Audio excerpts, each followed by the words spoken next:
types of Americans, those who live in New York and those who wish they could.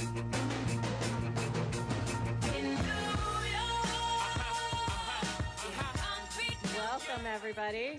Ooh, it's a dance party this afternoon.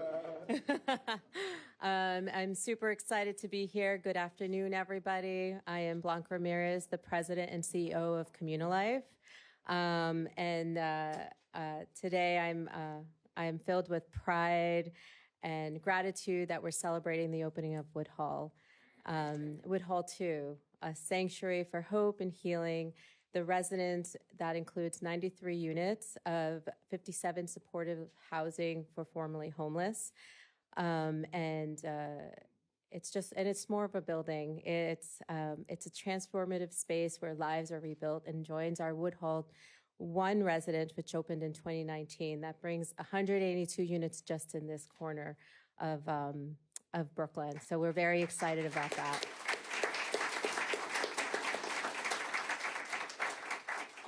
So as we gather here, I was inspired by a quote, and it's from Toni Morrison, so I'm just going to say it quickly. And it's the function of freedom is to free someone else. And I truly believe Communalife, through our mission, it's a privilege to provide resources and to give a place for our community to have a place to go and give them the freedom to enjoy the resources that are here in our community. So today we're unlocking opportunities and hope for our community, and we are thrilled that we are here with the Mayor Adams, in this celebration. And then I also want to extend a heartfelt thanks to Health and Hospital, who's been a partner in this work. Their support has been unbelievable, and we're very excited to be continuing to do this work and to bring in these many units as a partnership. So to all who contributed, our funders, the architects, the builders, social workers, and volunteers, your dedication has brought this community to life, recognizing that each one of you here has played a part in the development of this beautiful building. I am deeply grateful. As we cut the ribbon, let us commit to continuing this vital work, ensuring that our freedom and resources uplift those around us, remembering that the function of freedom is to free someone else. In the spirit, let us continue to work together to provide opportunity and create a healthier community through quality, affordable housing. Thank you all, and I just want to thank a couple of people really quickly. Of course, Health and Hospital, Dr. Mitch Cass, and Leora, of course, who's right over there. We could not do this without this partnership, and all the staff at H&H as well. Greg Calise, who's the president and CEO of Woodhull Hospital. The hospital's medical care under your leadership of our Woodhull 1 and now Woodhull 2 tenants has changed lives due to improved health outcomes, and we wish you well in your retirement. Yes, we will miss you. And the New York City Department of Health and Mental Hygiene, whose New York City 1515 enables us to hire the staff to provide the services our supportive housing clients need and deserve. Brooklyn President Antonio Reynoso, who is represented today by Deputy Brooklyn Borough President Kimberly Council. I'm not sure. There you go.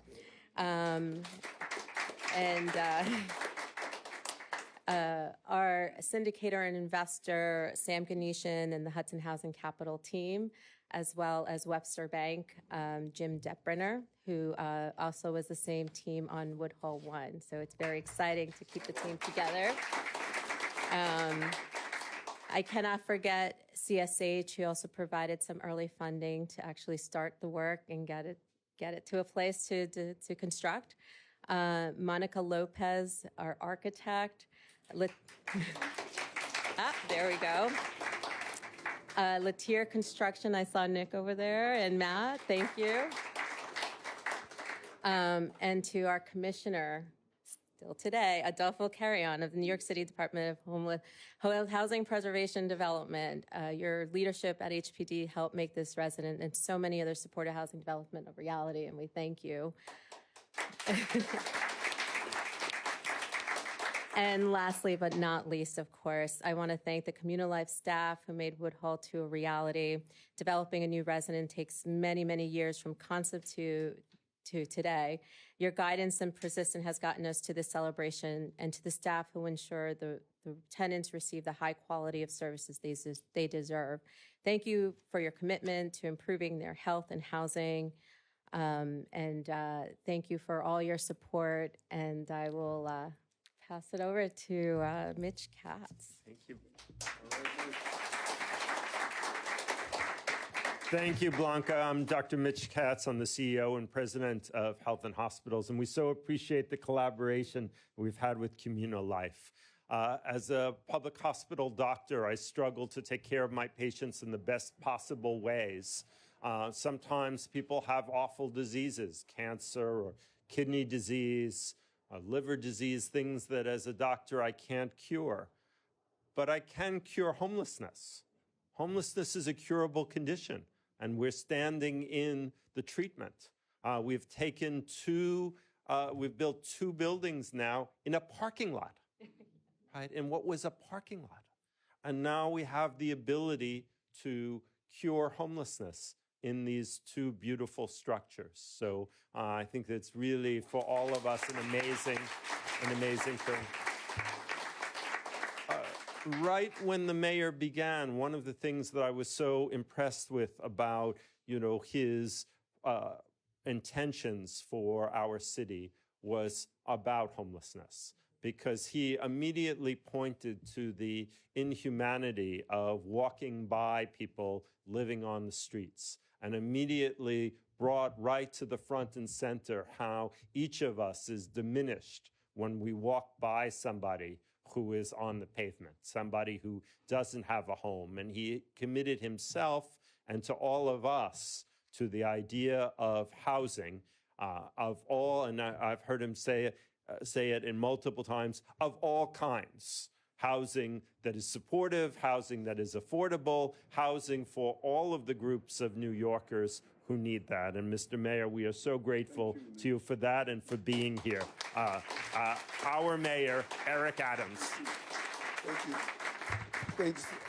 Thanks so much. And I've been waiting to make this comment all day because one of the residents here, his name Elvis, and he lives here, so Elvis is in the building.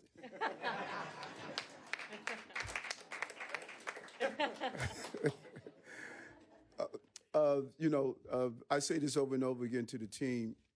We're going to be a retrospective, appreciated administration.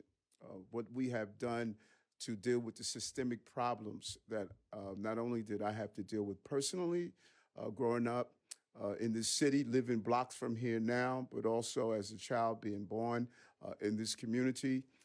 I know how the city has abandoned and betrayed everyday New Yorkers. And one of the most important appointees that I made was with Dr. Katz. People know my legacy around public safety. Yes, we decreased crime. Yes, we moved 20,700 guns off the street. Yes, we're seeing historical safety on our subway system. All of that public safety stuff that we've done, and we've done successfully. But health is going to be my legacy.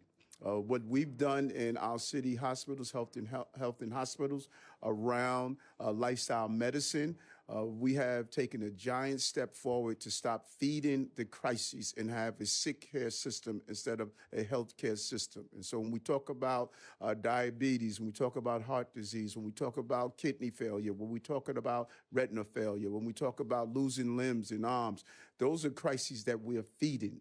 As long as we have a city where Park Slope in the Upper East Side has whole food, and in our communities we have junk food, we're going to continue to feed the healthcare crisis. And one of the fundamental things you could have around dealing with healthcare is stop the disconnection from healthcare and homelessness.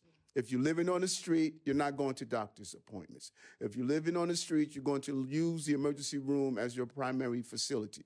When you house people, it's more than four walls. It's a precursor to sleep that allows you to experience the American dream. And we're doing it. We're doing it at a level that is going to be appreciated retrospectively with the partnerships that we have created under Deputy Mayor Maria Torres Springer and really the Bronx-born iron jugs of housing, Adolfo Carry On, breaking records after records. And the numbers don't lie. When you look at what we're doing here today, this is so significant what we're doing here today, because you talked about it. Record numbers of supportive housing.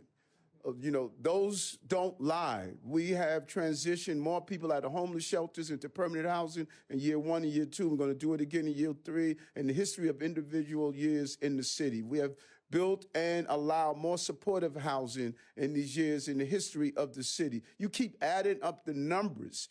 Noise are not numbers. People who throw rocks don't have a plan. That is not a plan. We are producing qualitative products on every spectrum to deal with the betrayal that many New Yorkers have experienced in general, but specifically Black and brown people. What we have done for Black and brown people in this city is unprecedented. No administration can match what we have accomplished and what we have done, and we're going to continue to do it. And so today we'll open the doors to a healthier, safer, and affordable lifestyle for those who deserve it, like my man Elvis.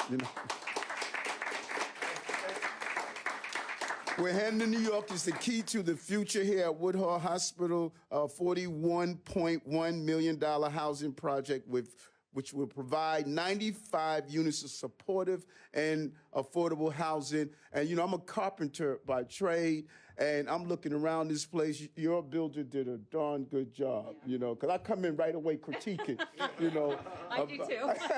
of how well things laid out. This is a qualitative product that people are getting. And every unit here means another New York story continues. There's nothing more encouraging when you can open a door to your own place. There's nothing dignified about living on the street in a tent, living on the side of our highways, living in the subway station, living in environments where you can't use restroom facilities, where you're dealing with mental health issues, where you're having in your tents human waste, drug paraphernalia, dealing with schizophrenic, bipolar disease. That's not dignified. And that's what we saw when we came into office. And we said no to that. With all that pushback, we said we're not going to surrender. People living in an undignified manner, and we're accomplishing this task over and over again.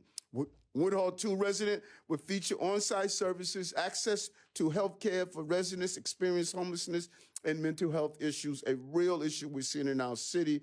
And too many New Yorkers are cycling between the hospital and the streets over and over again. Something that you talked about, Dr. Katz, over and over again. Emergency room, medicine for one day, back out in the street, chronic diseases, coming back in over and over again. It's not sustainable, it's not affordable, and to be quite honest with you, it's dumb. It's dumb. And we got to bring common sense back to providing services. Last year, H&H provided care for over 80,000 patients experiencing homelessness or housing insecurity, including 17,000 children.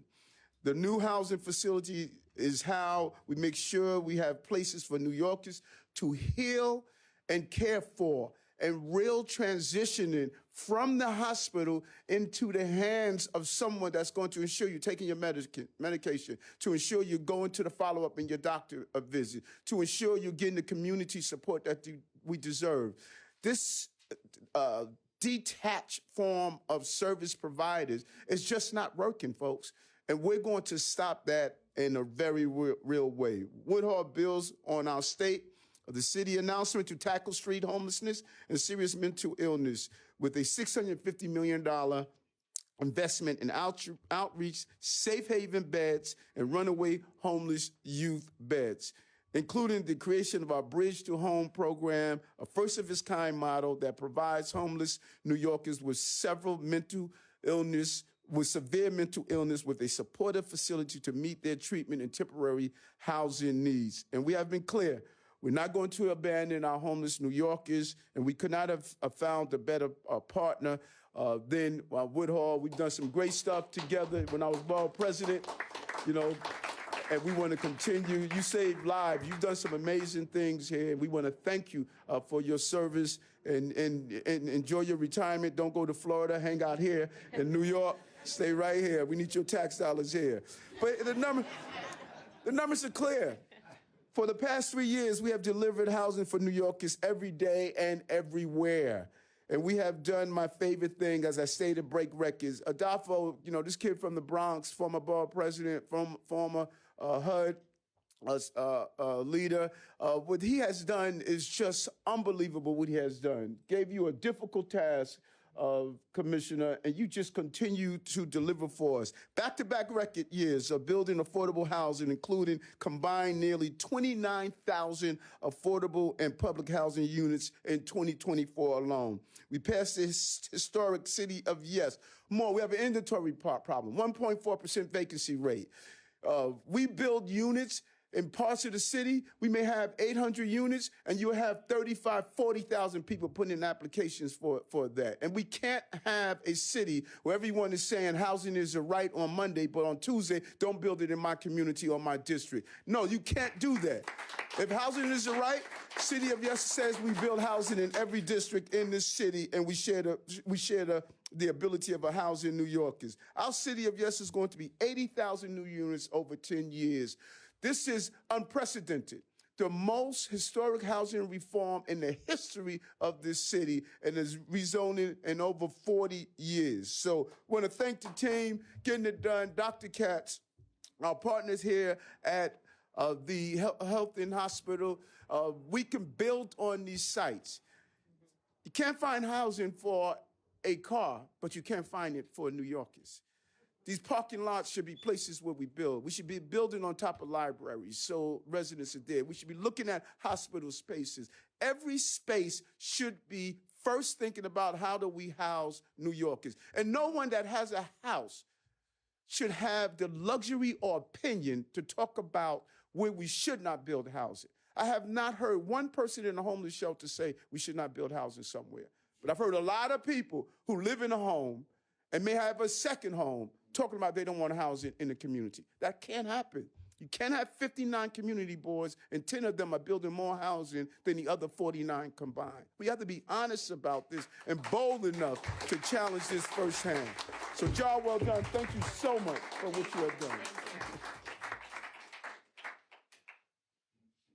Thank you, sir. We so appreciate your being here. We appreciate your advocacy. We greatly appreciate your incredibly smart appointment of the deputy mayor, current HPD commissioner, who combines a huge brain with a huge heart, Commissioner Adolfo Carrion. Thank you, Mayor. Good afternoon, everyone. Thank you, Mitch, for an unusually generous introduction about the size of my brain. I'm a doctor. We know these things. Yeah. My mother used to say cabezón, but it was not a positive thing. It was followed by a noogie. And to correct the record, Mr. Mayor, you know, a lot of people over the years thought that I was born in the Bronx, but I'm Brooklyn born. The truth is out in the open. My folks who came from Puerto Rico in the 1950s, Adolfo and Elisa, lived in a sub-basement apartment on South 2nd Street in Williamsburg. And I often like to say, not the Williamsburg of today. It was a different time in the 1960s. And then we had the wonderful journey of being supported and invested in by local government and national government to move into public housing in the Lower East Side and HUD-financed housing on 12th Street and Avenue C in Loisaida, and an FHA-supported 3% down mortgage for our first home in the Northeast Bronx in the country. And that's the story we want to repeat over and over. And I remember at the appointment in January of 2022, when the mayor shared his story and sort of how personal this business is to him. And I got up and I repeated that refrain, and I have for the last 3 years. This is very, very personal to us because we've been the beneficiaries of that kind of investment. And we see the failure in people's lives when we don't do that. And those negative stories get repeated, and they have an incredibly negative ripple effect on our society. And of course, they are very costly to all of us, whether it's in healthcare or the criminal justice system, homelessness, all of these manifestations of disinvestment and underinvestment. And then there's the manifestations and the successes when we do invest, where the kid gets a good public education in a stable home and ultimately becomes a contributing citizen to society and a leader. And so that's what we're sort of up against every time we look at a new site. Every time we say, are we going to do the right thing or are we going to fail this generation? This administration has delivered. And it's been incredible, incredible. You know, when we talk about the record-breaking pace at which we're going, first of all, he's a really tough boss. So it's like, can we do it again? I'm like, the team is sweating, man. The team is sweating, but we're gonna try. We're going back on the court. You know, we come out of the locker room and hit it again. And so I wanna say thank you to the people at HPD who every day grind it out, whether they're crunching numbers, assessing sites, helping to finance these deals, walking through the construction with the developers, with the design, with the architects, all of the partners that participate in this.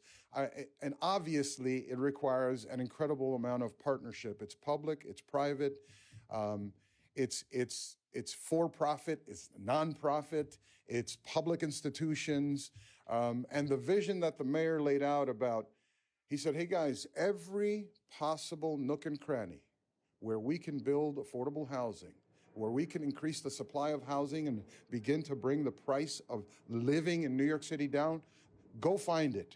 And every public institution should be a participant in that. And Mitch and his team stepped up. The hospital presidents, those vast campuses are all opportunities for new housing to continue to create a city that is a city rich with opportunity. And to the nonprofits, community life, you do God's work. Thank you, thank you, thank you, thank you, thank you. And I'll finish with this. We have 294 days left to December 31, and we're gonna go really, really hard and finish the work we started because there's so much more to do. I'm glad to be part of this team, and I know on Monday I show up at a new office and we continue the work. Thank you and congratulations, everybody. Thank you so much, Adolfo. We really appreciate it. I want to give a shout out to the lawyers who wrote the agreements. Jeremy, thank you so much, and we appreciate it. Right, without the agreements, nothing happens. Keith has done a variety of contracts, and also another great public hospital doctor, Dr. Ross McDonald, the chief medical officer of Woodhull. So now is the part of the program that you've all been waiting for, the reason that you came. As the mayor said, Elvis is in the house, and we do these projects so that people have a great place to live. Elvis, everybody wants to hear about your apartment, so come up and tell them about your apartment.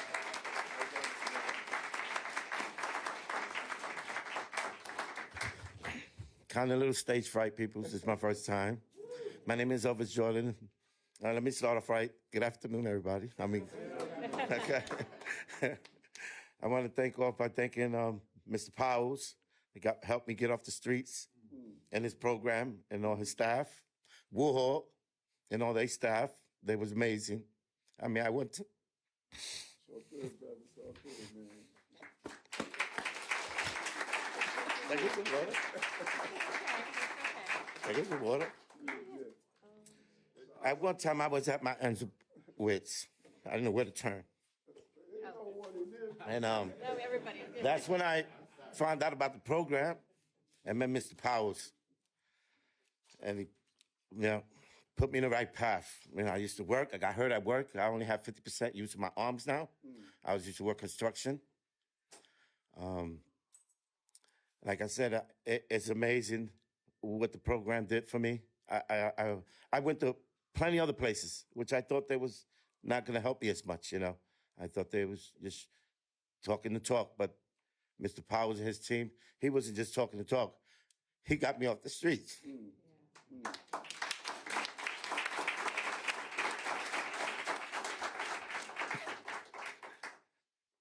And I just want to thank everyone involved, down from the construction people that made up the plans to make this building where I live at now. It's beautiful. I couldn't ask for more. Couldn't ask for more. I mean, I believe everybody should get a second chance.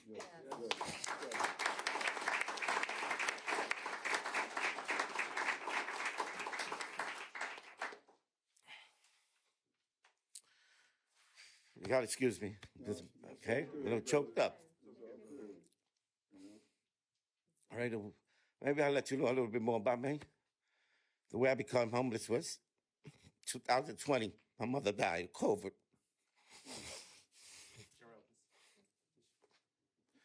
Then my brother soon right after, back to back. Then my grandson, trying to keep him safe, we kept him in the house. He accidentally hung himself because he was so bored. Then my family up and left, and I stood homeless. And that's my story. I appreciate everything that the mayor put in place to help people like me. Don't forget about it. It's like you said, people walk by you and look at you different, maybe because of the way you dress, the way you look. But we all humans. And with that, I just want to say thank you, everybody. Thank you very much. I appreciate it. From the bottom of my heart.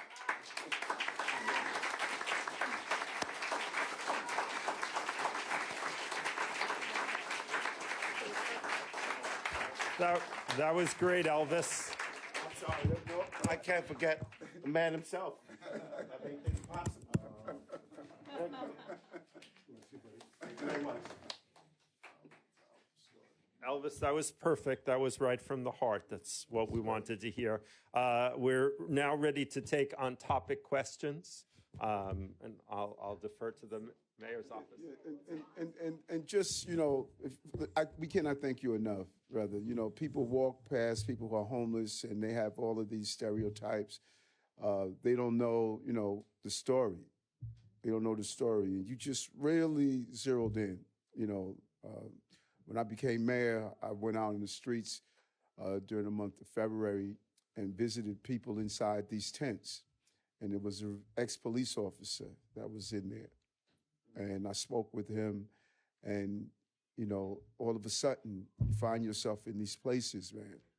And there's just nothing dignified by walking past people on the street. We've normalized the dysfunctionality of the city. And I just refuse to do it. And, that question mark sometimes lingers over us, but we could not have asked for someone to better just humanize how we get here, So I thank you for that. We're going to answer a few on-topic questions. Hey, how are you? Quite well. How are you doing? I'm good, thank you. Good. I'm wondering what percent of these units are filled, and if they're not all filled, what's the timeline for that? And then I wanted to give you a chance to respond to the DOJ's subpoenas. Thank you.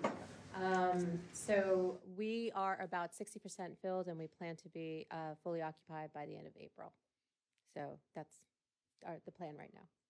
Any other on-topic questions? On topic? Yes. Yeah, Mayor, no, in all seriousness, I mean, it was really moving to watch Elvis talk about that. You mentioned your own personal struggles dating back to when you were young, to what you've gone through as mayor. Is this the sort of thing that keeps you going?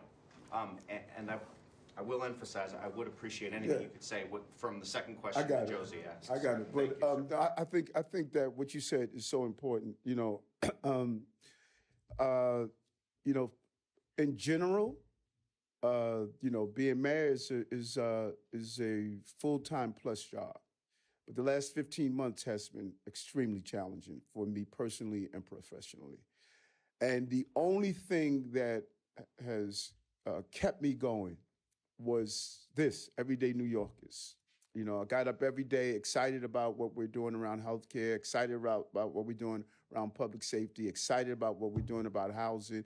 It just became my North Star, and I would meet people on the streets and they'd share stories like yours, family members who realized what we've done around public safety. It became my driving force. God was my strength, but hearing and fighting for everyday New Yorkers was my motivator. And so during those challenging times, we saw the product. I'll sit down with my team and we were able to look at what we're doing. So I could never complain. This is the best job on the globe, and we're going to continue to fight for New Yorkers every day. And so I'm excited about that. And so that everybody's not asking the same question. Listen, I don't know. You have to speak to the Southern District about their review on immigration. They don't tell us anything. We don't have the authority to go into their reviews on immigration. It's nothing no one has informed us of anything, so we don't know. I don't have the answer to that question. Thank you.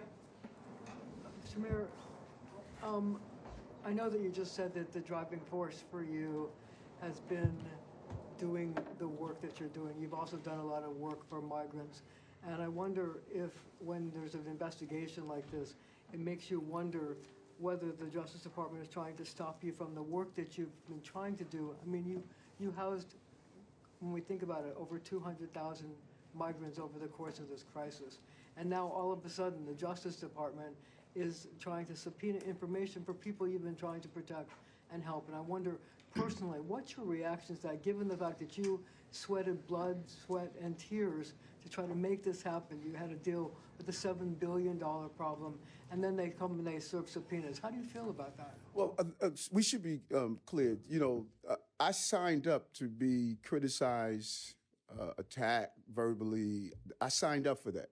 When you become the mayor, I was telling someone the other day, when you become the mayor, New Yorkers enjoy all 5 of their fingers, but the middle one they love using the most.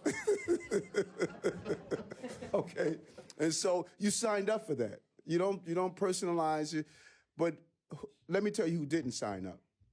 For the people in the shelters who have taken care of 230,000 migrants and asylum seekers coming after COVID and never really getting a break, but continue to do so. Those who deliver services and food, those who ensure people had health care, medical care, and screening for communicable diseases, those who are up late at night, the Zach Iscos who would go in 1, 2 a.m. in the morning when buses came in. The workers should never get caught up in the politics of it. And that is who my heart goes out to. And I say to them, I'm sorry you're going through all that we're seeing. But they were committed. And what New York did, international immigrant leaders came to this city and said, no one is doing what New York City has done. No one has put people on the pathway of the next step of the American dream. And so those who want to rewrite the success of this city and managing 230,000 migrants and asylum seekers, not one child or family slept on the streets of the city of New York, that's a success story. So if you want to criticize me. But while you're criticizing me, just take a moment and say thank you to the city employees who did their job. Is there any way you could protect these migrants from the intrusion of the federal investigation where they're trying to find out their names, their birth dates, their private information? Is there any way the city can help them? No one shared that question with us. No one shared us the information. We're going to keep doing what we've done. All right. Thanks so much, folks.